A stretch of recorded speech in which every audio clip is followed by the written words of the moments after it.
It rained for 9 days straight in Webster Parish, Louisiana, in the last week of June 1952. The Red River was over its banks. The piney woods south of Minden were full of standing water. On the morning of the 30th of June, at 8:06, a black 1952 Lincoln Cosmopolitan with Louisiana plates turned into the gravel lot of the Webster Parish courthouse in Minden. 5 people stepped out into the rain. The first was a 72-year-old black sharecropper in a clean but mended dark suit and a battered felt hat. His name was Moses Carter. He had not been into Minden in 21 years. The second was a 14-year-old white girl in a simple cotton dress. Her name was Beatrice Hammond. She had come 1,800 miles from Bakersfield, California, holding the hand of a tall stranger who had told her on the airplane that she did not have to be afraid anymore. The third was Lloyd Beecham, a state deputy attorney general from Baton Rouge, carrying a briefcase with 6 sworn affidavits and an emergency motion for the Louisiana Supreme Court. The fourth was Holt Rasmussen, a 41-year-old reporter for the Shreveport Times, with a speed graphic press camera over his shoulder. The fifth was the tall stranger himself, 45 years old, 6'4", long dark linen summer suit, no necktie, wide-brim cattleman's hat held in his left hand. He stood for a long moment, looking up at the brick clock tower before he put his hat on his head. In his inside coat pocket was a small index card, yellowed and worn, written in pencil and dated the 12th of July, 1937. It read, "Etienne Boudreaux, Bossier Cypress, saved my life." By noon, a corrupt district attorney would be facing disbarment, a Louisiana judge would be off the bench by sundown, and a 16-year-old Cajun-French boy named Marie Boudreaux would walk out of the Webster Parish jail, a free man, and never spend another night behind bars for the rest of his life. Nobody recognizes the tall stranger yet. By the end of this, you will understand why he came to Webster Parish in the rain. Here is the story. Etienne Boudreaux was a Cajun-French lumberjack from Lafayette who had come north for the timber work. He married Marie Boudreaux in the summer of 1935 and moved her to a small farm at the edge of Cypress Hollow. He worked the camps. She kept the house. Their first son, Pierre, was born that November. In the summer of 1937, Etienne was 25 and working at a logging operation in the Kisatchie National Forest. That same summer, Republic Pictures was filming a small B Western on location in the same patch of pine forest. A young 30-year-old contract actor named Marion Robert Morrison was the lead. On the morning of the 11th of July, a stunt sequence was being filmed at a working log flume south of Alexandria. The buckboard rigging failed 8 seconds early. The young actor was thrown over the side of the trail and down into the sluice gate at the foot of the flume. Exactly at the instant the flume operator opened the gate to release 400 yards of cut cypress logs into the chute below. Marion Robert Morrison weighed 220 pounds. He had a wife in Los Angeles and a 1-year-old son. He was about to be crushed against the logjam by 300 tons of falling cypress timber. Etienne Boudreaux was working the flume that morning as a PV man. He jumped from the bank of the chute into thigh-deep water without thinking. He wedged his PV hook against a key log and held back the weight for the 73 seconds it took for Morrison to drag himself out and up the muddy bank. Etienne broke his right collarbone in 3 places doing it. He could not work for 14 weeks. The Bossier Cypress Lumber Company refused to pay him workman's compensation. He had thrown himself in to save a stranger, and that was not in his job description. Marion Robert Morrison tried to give him $500 in cash on the spot. Etienne refused it. He said in English with a heavy Cajun accent, "Mister, I just done what any man would do. Don't you make a fuss about it." He walked away with his broken collarbone wrapped in his own shirt. 2 weeks later, a Western Union money order for $500 arrived at the Cypress Hollow post office, addressed to Etienne. He walked in, opened the envelope, walked back to the counter, and tore the money order in half. He mailed the 2 pieces back to Republic Pictures, Hollywood, with a note in pencil that read, "I told you not to make a fuss." Marion Robert Morrison kept the 2 halves of the torn money order in his wallet for the rest of his life.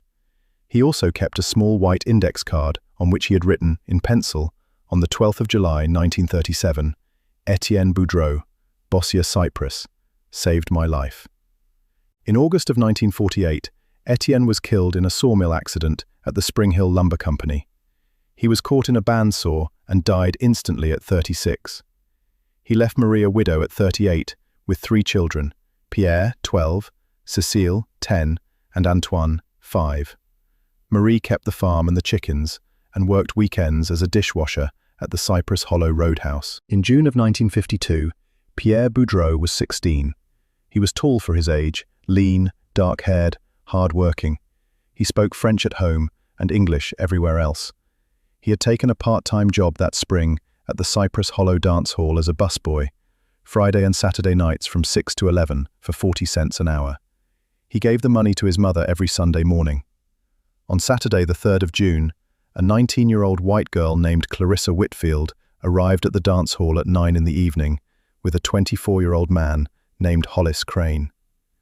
Clarissa was the only daughter of the wealthiest physician in Webster Parish. Hollis was the only son of a sitting Webster Parish district judge named Walter Crane. They argued at the dance hall between 10 and 10:15 and left together at 10:30. Pierre finished his shift at 11, walked the 2.5 miles home, arrived at 11:30, ate a bowl of cold rice and beans his mother had left on the kitchen table, and went to bed. His mother heard him come in. His brother saw him come in. At 12:15 on the morning of Sunday the 4th of June, Clarissa Whitfield was strangled to death near Cypress Creek. The killer was Hollis Crane. He had argued with her again on the drive back. He had pulled the car off the road. She had tried to walk home alone. He had followed her and strangled her with both hands in an uncontrolled rage and left her body in the brush at the edge of the creek. He drove home, woke his father at 1 in the morning, and told him what he had done. Walter Crane was 51. He had been on the Webster Parish bench for 20 years and had political ambitions that extended to the state Supreme Court. He looked at his son. He thought about it for 45 minutes. And he made the decision that ended his career. He called the Webster Parish District Attorney, a 47-year-old prosecutor named Beaumont Walsh, politically ambitious, ruthless, and 10 years deep into a quiet partnership with the judge. Walsh said, "Judge, leave it to me."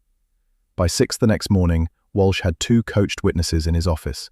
By 8, he had a piece of fabric from Clarissa's torn dress in an evidence bag, fabric he had taken from the dress himself in the morgue.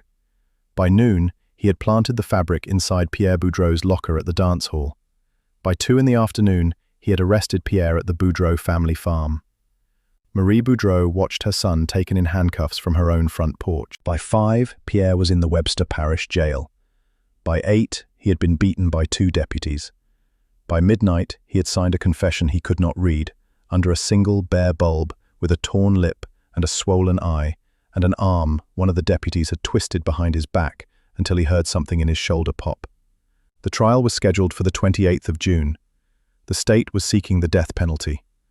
The court appointed an alcoholic 63-year-old Minden attorney who met with Pierre once for 26 minutes, told him to plead guilty in exchange for a life sentence, and went back to his bourbon. Marie Boudreaux sat in her small kitchen on the night of the 8th of June and wept for the first time since the day her husband had died. She did not know what to do. Her neighbor was an old black sharecropper named Moses Carter. Moses had been sharecropping a 40-acre patch of red clay land just west of the Boudreaux farm for 28 years. He had loved Etienne like a younger brother. He had taught Pierre to fish for crappie in Cypress Creek when Pierre was 9. On the night of Saturday, the 3rd of June, Moses had been walking back from a visit to his daughter in Cotton Valley along the dirt road past the dance hall. He had seen Pierre at 11 o'clock coming out of the back door, alone, tired, walking the long way home. He had walked another mile and seen Hollis Crane's brown 1951 Pontiac parked off the road near Cypress Creek at 11:50. He had seen Hollis arguing with a young white woman in a torn yellow dress. He had kept walking. A black man on a wet country road in North Louisiana in 1952 did not stop to interfere in a quarrel between 2 white people. In the morning, he had heard about the murder and the arrest. He had understood immediately what had happened. For 3 days he sat in his small wood frame house and thought about what to do. He was a black sharecropper in North Louisiana in 1952. He could not walk into the sheriff's office and accuse a sitting judge's son of murder. He would be lynched before he reached the courthouse.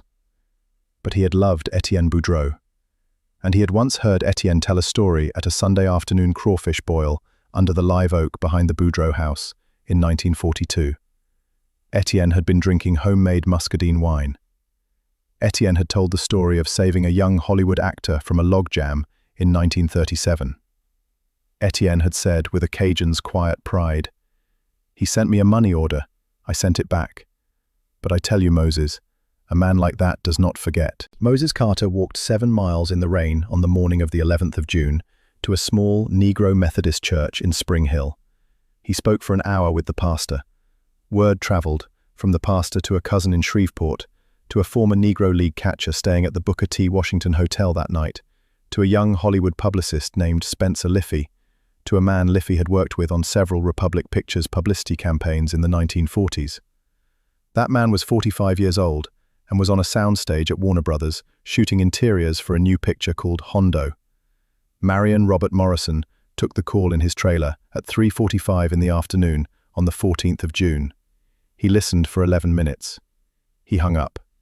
He sat for 2 more minutes without moving. Then he opened his wallet and took out a small yellowed index card he had carried for 15 years. "Etienne Boudreaux, Bossier Cyprus, saved my life." He walked out of his trailer and told the director he was finished for the day.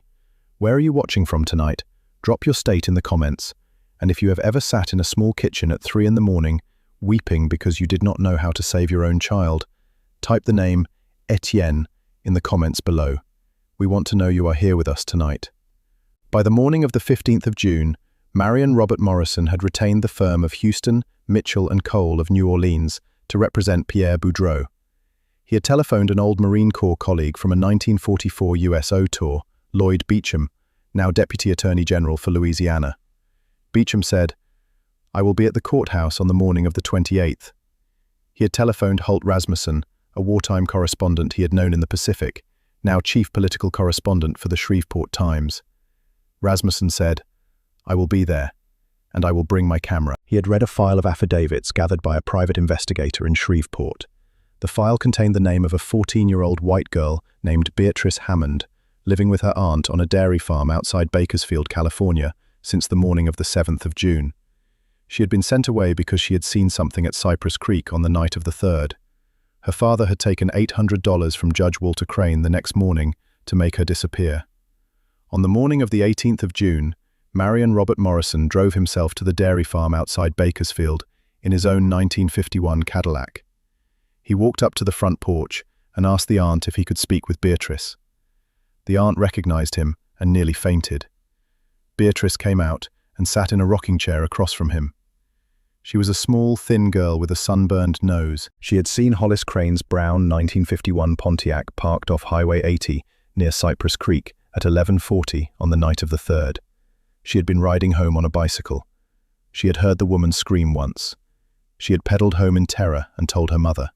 He asked her, "Beatrice, if I bring you back to Louisiana, will you tell that story in a courtroom?"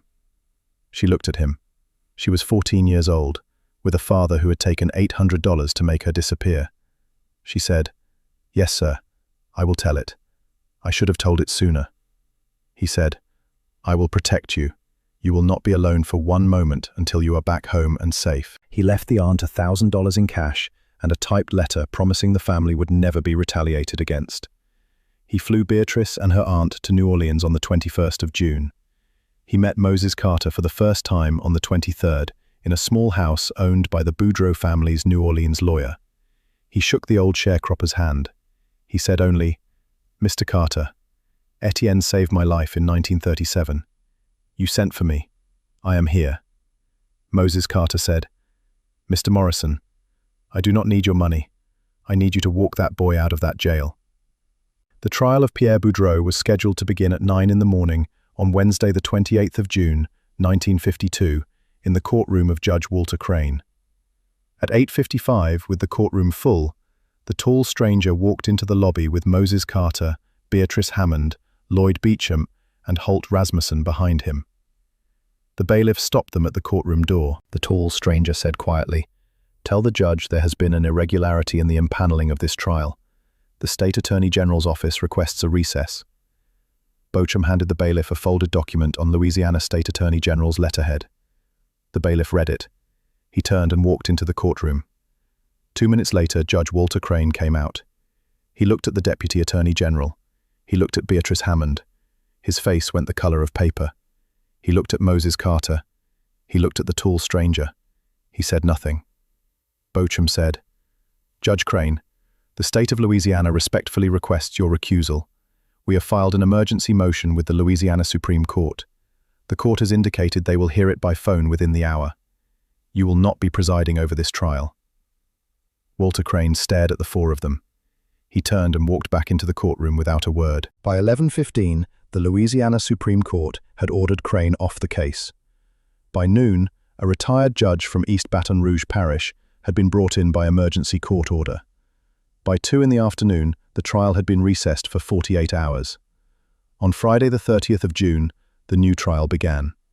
Moses Carter took the stand at 10 and testified that he had seen Pierre walking home alone at 11 o'clock and Hollis Crane arguing with a young white woman in a torn yellow dress at Cypress Creek at 11:50. Beatrice Hammond took the stand at 12:30 and testified about what she had seen from her bicycle and about the $800 Judge Walter Crane had paid her father. By 3, counsel for Pierre Boudreaux had moved for a directed verdict of acquittal. By 4, it had been granted. By 5, Pierre Boudreaux was walking out of the Webster Parish jail in his clean Sunday clothes, with his mother on his arm. The tall stranger was not in the courtroom when the verdict came in. He had left Minden on Friday morning at 6:15. He had sat on the wet courthouse steps in the grey dawn for 10 minutes, with Moses Carter beside him. He had said quietly, "Mr. Carter, when that boy comes home, you tell his mother something for me. You tell her I have already been thanked by her husband 15 years ago. You tell her Etienne saved my life, and I have just balanced the books. And you tell her, if her boy lives, he should grow up to be a man who walks into courtrooms for the next 16-year-old boy who has no one to fight for him." Moses Carter said, "I will tell her, Mr. Morrison." The tall stranger drove south to Lafayette. He stopped at a small Catholic cemetery on the outskirts of town and laid a single white lily on the grave of Etienne Boudreaux. He stood at the grave for 11 minutes. He drove on to New Orleans, took a flight to Los Angeles, and was back on the soundstage of Hondo by Monday morning. He had not introduced himself to Marie Boudreaux. He had not spoken to Pierre. He had asked Beatrice Hammond and Moses Carter not to say his name.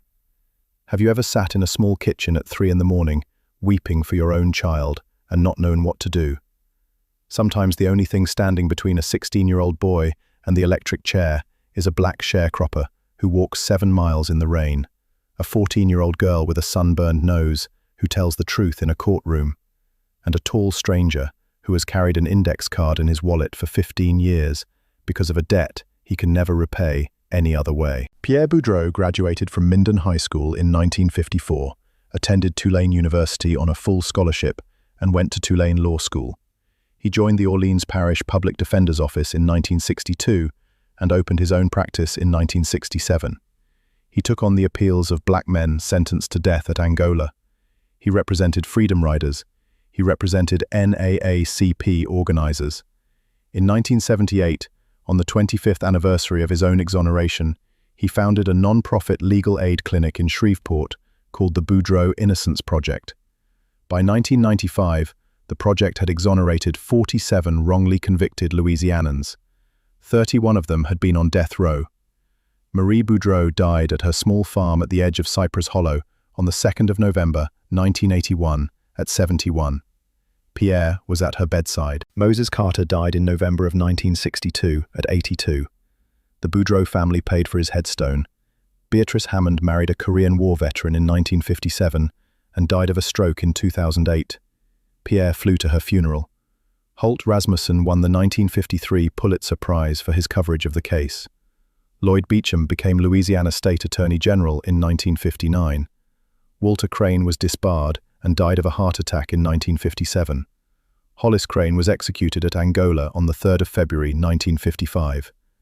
Beaumont Walsh was disbarred and died in a Baton Rouge boarding house in 1968, alone, owing back rent.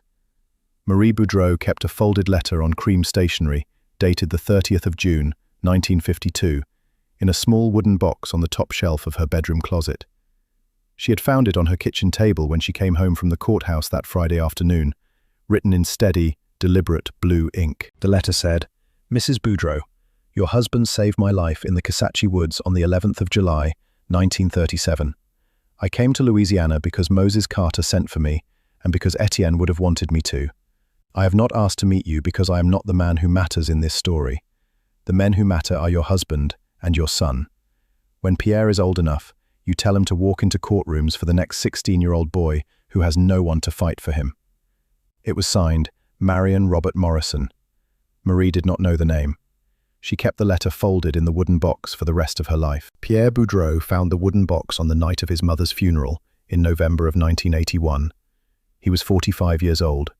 He had been a civil rights defense attorney for 19 years. He took the letter out of the box and read the signature. He went into the small living room of his mother's farmhouse. On the mantel above the cold fireplace stood a framed, signed, black and white publicity photograph of the American actor John Wayne in a dark suit and wide-brim hat, sent to Marie Boudreaux in 1953 with no return address. The handwriting matched.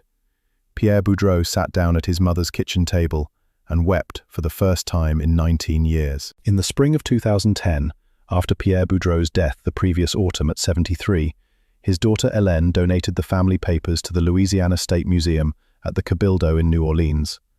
The collection included the 1952 letter from Marion Robert Morrison, the 1953 signed photograph, the small yellowed index card with the words, Etienne Boudreaux, Bossier Cypress, saved my life, returned to the family by the John Wayne estate in 1980, the two torn halves of the 1937 Western Union money order returned at the same time, and a complete archive of the Boudreaux Innocence Project's 47 exoneration files. The collection is on display today in the Gallery of Louisiana Civil Rights History, in a small case near the entrance. The placard reads, Etienne Boudreaux of Lafayette and Pierre J. Boudreaux of Shreveport. In the summer of 1937, a Cajun-French lumberjack named Etienne Boudreaux saved the life of a young Hollywood actor during a stunt accident in the Kisatchie Woods. In 1948, Etienne died in a sawmill accident. In June of 1952, his 16-year-old son Pierre was framed for a murder he did not commit by the parish district attorney protecting the actual killer, the son of a sitting parish judge. A stranger came to Webster Parish that summer with two eyewitnesses, a state deputy attorney general and a Shreveport newspaper reporter. Pierre Boudreaux walked free. He became a defense attorney for the wrongly accused. The Boudreaux Innocence Project, he founded in 1978, has exonerated 47 Louisianans, 31 of them from death row. The stranger asked that his name be left off this card. We have honored his request. Hélène Boudreaux, donating the papers, was asked by the museum's senior curator whether she was sure she did not want the donor named. She said she was sure. She said the family had thought about it for nearly 60 years and had decided to leave it the way the man had wanted it. Her grandfather had pulled a young actor from a logjam in 1937 without expecting anything in return, and 15 years later, the young actor had come to Louisiana in the rain to walk her father out of a Minden jail. That was the kind of debt people in Louisiana paid quietly. A 42-year-old Cajun-French widow with 3 children, a 16-year-old boy framed for a murder he did not commit because the real killer was the son of a sitting judge. A 72-year-old black sharecropper who walked 7 miles in the rain. A 14-year-old white girl with a sunburned nose who told the truth in a courtroom. A tall stranger who came to Webster Parish because of a debt he had been carrying in his wallet for 15 years. He never told anyone what he had done. He never raised his voice once. If this story reached you tonight, do me a favor. Pass it on. Share it with anyone in your family who has ever stood in a courtroom for a boy who had no one else to stand for him. Hit that subscribe button if you haven't yet. There are more quiet stories coming every night at midnight. And unfortunately, they don't make men like John Wayne anymore.